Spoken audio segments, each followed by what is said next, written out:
Berjumpa kembali dalam pembahasan seperti biasanya tentang tema-tema yang sangat menarik di dalam dunia usaha maupun dunia industri.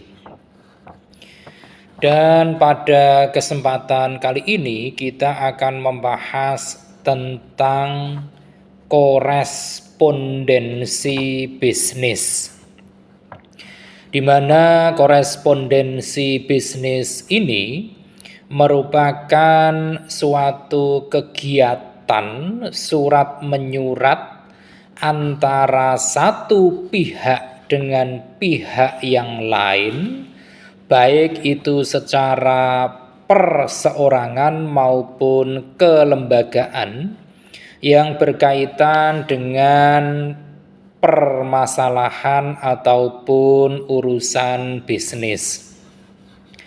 Nah, di dalam korespondensi bisnis ini terdapat berbagai ciri yang biasa digunakan dalam korespondensi bisnis, di mana dari ciri-ciri tersebut ada yang namanya ciri dari bahasa, terutama bahasa yang digunakan dalam surat menyurat dalam hal korespondensi bisnis ini.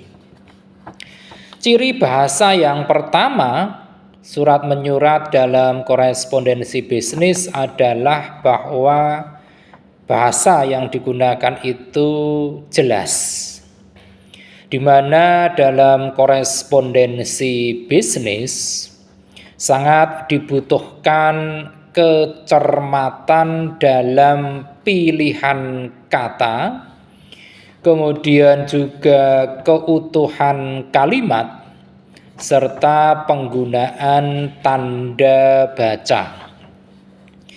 Ini adalah ciri bahasa yang pertama. Kemudian ciri bahasa yang kedua yaitu menarik sekaligus santun. Surat bisnis itu diharapkan mampu untuk meningkatkan dan membangkitkan minat dari pembaca, dan penggunaan bahasanya haruslah tetap dengan mengedepankan kesantunan. Kemudian ciri bahasa yang ketiga dari korespondensi bisnis adalah bahasanya bersifat lugas, di mana kalimat-kalimat yang digunakan dalam korespondensi bisnis ini tidaklah bertele-tele, sehingga si penerima surat ini akan langsung dapat mengetahui maksud dari surat tersebut. Nah, itu adalah 3 ciri bahasa yang digunakan di dalam aktivitas korespondensi bisnis. Selanjutnya, pemanfaatan korespondensi bisnis dalam dunia bisnis tentunya itu akan membawa berbagai kegunaan. Nah, apa saja kegunaan dari korespondensi bisnis ini? Kegunaan yang pertama dari korespondensi bisnis adalah untuk menjaga hubungan baik dengan berbagai pihak. Korespondensi bisnis akan dapat memperkuat bisnis dan juga dapat membantu dalam hal komunikasi internal, sehingga akan membuat komunikasi di dalam suatu organisasi itu akan lebih jelas dan tepat. Ini adalah kegunaan yang pertama. Kemudian kegunaan korespondensi bisnis yang kedua yaitu dapat membantu dalam hal ekspansi usaha. Kita tahu bahwa setiap informasi tentang sumber daya, produk, ataupun pasar apapun itu akan dapat dilakukan dengan lebih mudah dengan menggunakan korespondensi bisnis ini. Bahkan hal-hal yang berkaitan dengan ekspansi bisnis ini pun dapat disebarkan dengan juga menggunakan korespondensi bisnis ini. Kemudian kegunaan yang ketiga dari korespondensi bisnis ini adalah bahwa korespondensi bisnis dapat berfungsi sebagai bukti. Korespondensi bisnis akan dapat membantu para pelaku bisnis untuk mencatat semua fakta sebagai sebuah laporan. Catatan-catatan tertulis ini akan menjadi bukti yang akurat sesuai dengan kebutuhan bisnis itu sendiri. Kemudian kegunaan yang keempat dari korespondensi bisnis adalah dalam rangka menciptakan komunikasi formal. Gaya komunikasi formal tentu akan dapat membantu dalam hal meminimalisasi ambiguitas serta keraguan. Keraguan dan ambiguitas bagi para pihak yang terlibat di dalam suatu bisnis. Dan kegunaan yang kelima yaitu dalam rangka mempertahankan hubungan baik dengan pelanggan. Korespondensi, terutama korespondensi bisnis, akan dapat membantu untuk menciptakan dan juga memelihara hubungan baik antara pelaku bisnis dengan para pelanggannya. Nah, itu semua adalah kegunaan dari korespondensi bisnis. Selanjutnya, kita juga perlu mengenal lebih jauh tentang jenis-jenis korespondensi bisnis ini. Jenis korespondensi bisnis yang pertama adalah korespondensi internal. Korespondensi internal ini melibatkan antar individu, departemen, ataupun cabang dari suatu organisasi. Kemudian jenis korespondensi bisnis yang kedua yaitu berupa surat edaran. Surat edaran ini mengacu pada komunikasi yang berkaitan dengan masalah-masalah umum ke sejumlah besar individu ataupun perusahaan.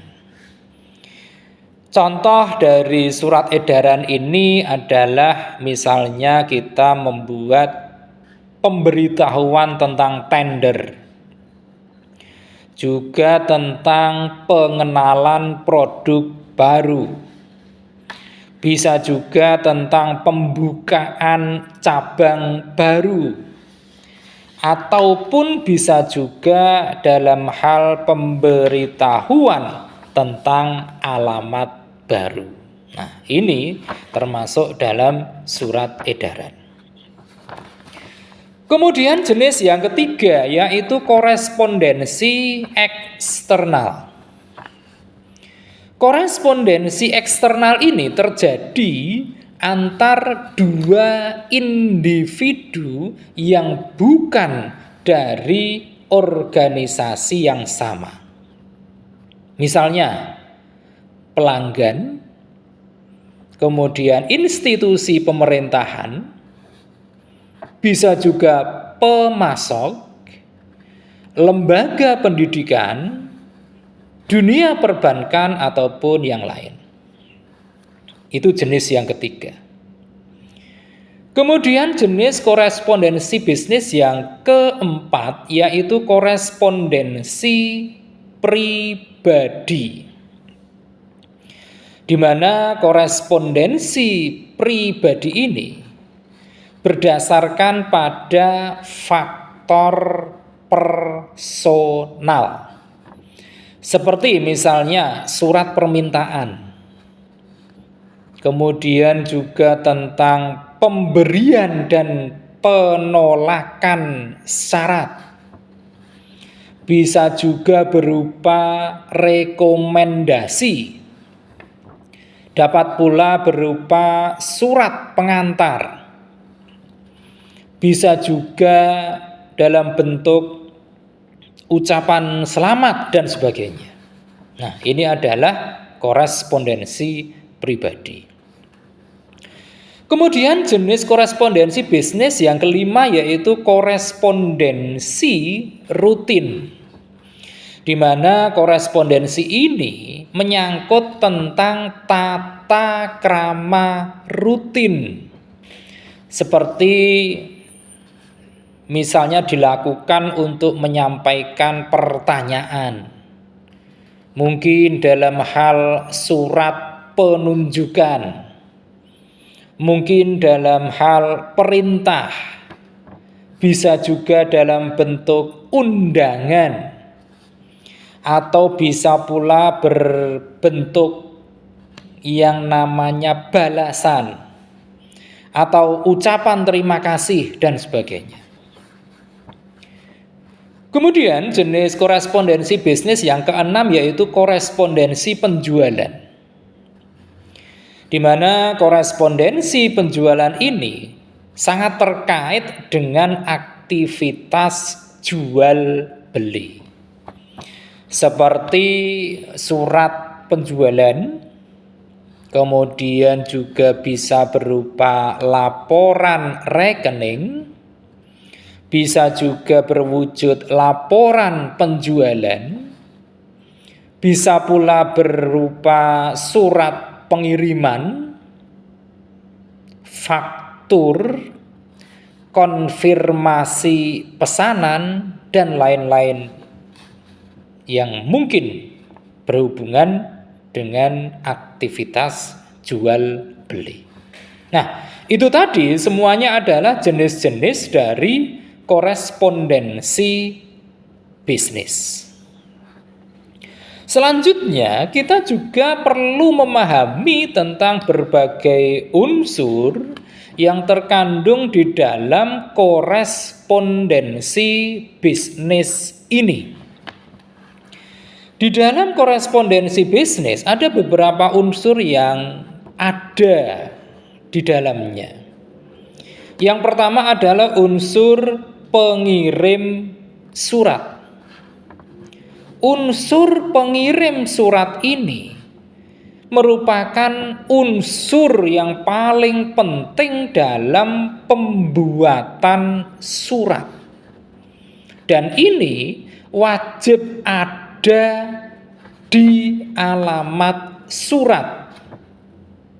Tentu ini agar memudahkan si penerima untuk mengidentifikasikan dari mana asal surat tersebut. Ini adalah unsur yang pertama.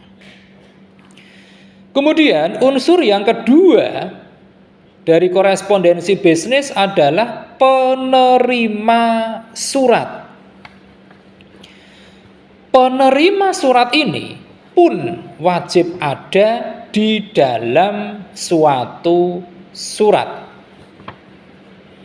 Tanpa adanya penerima, maka tidak ada yang akan menerima pesan dari surat korespondensi yang dikirimkan. Kemudian yang ketiga, unsur dalam korespondensi bisnis ini adalah isi pesan, di mana surat bisnis ini haruslah memiliki satu topik khusus untuk disampaikan. Tanpa adanya bahasan ataupun topik khusus, maka suatu surat menjadi tidak memiliki makna. Nah, ini adalah unsur-unsur yang terkandung di dalam korespondensi bisnis. Selanjutnya, mungkin muncul pertanyaan, apa yang menjadi fungsi dari surat bisnis ini? Sebagaimana kita tahu bahwa surat bisnis ini juga menjadi sesuatu yang sangat penting, sehingga memiliki beberapa fungsi di dalamnya. Fungsi pertama dari surat bisnis itu adalah sebagai wakil dari pengirim surat. Oleh karena surat bisnis ini berfungsi salah satunya sebagai wakil dari pengirim surat, maka pengirim surat perlu untuk memperhatikan berbagai kaidah dalam penulisan surat, terutama surat bisnis. Misalnya tentang objektivitas, tentang sistematika, kesederhanaan, dan juga tentang kemudahan untuk dipahami. Ini adalah fungsi yang pertama. Kemudian fungsi yang kedua dari surat bisnis adalah sebagai pedoman kerja. Surat-surat bisnis seperti misalnya surat keputusan ataupun surat perintah itu juga dapat menjadi pedoman ataupun acuan dalam melaksanakan suatu aktivitas bisnis. Ini yang kedua. Kemudian fungsi yang ketiga dari surat bisnis adalah sebagai alat untuk menyampaikan pemberitahuan, permintaan, ataupun permohonan. Misalnya, surat permintaan informasi tentang produk baru. Bisa juga misalnya surat penawaran produk baru. Atau bisa juga surat pemesanan produk. Bisa juga berwujud surat penagihan, atau bisa juga surat penerimaan, surat penolakan, dan juga misalnya surat pengaduan, dan masih banyak contoh-contoh yang lain. Kemudian yang keempat, fungsi dari surat bisnis adalah sebagai alat bukti tertulis. Melalui surat-surat bisnis, maka berbagai jenis dokumen itu dapat dipakai sebagai alat bukti historis. Misalnya, surat perjanjian jual beli, bisa juga faktur, atau surat perintah kerja, bisa juga surat bukti tanda terima, atau surat kerjasama, dan lain sebagainya. Itu sebagai alat bukti tertulis. Kemudian yang kelima, yaitu sebagai alat untuk mengingat. Misalnya saja, surat-surat bisnis ini diarsipkan.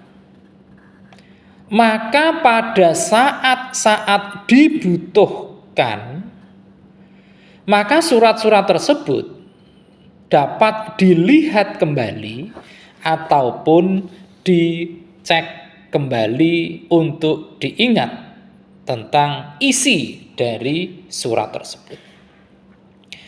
Demikian pembahasan singkat kita tentang korespondensi bisnis. Semoga pembahasan kita membawa manfaat bagi kita semua, dan kita akan melanjutkannya dengan membahas berbagai tema yang lebih menarik lagi pada sesi-sesi berikutnya. Terima kasih atas perhatian Anda semua. Jangan lupa setelah menyaksikan tayangan ini, silakan klik di layar Anda untuk like, komen, share, dan tentu saja subscribe.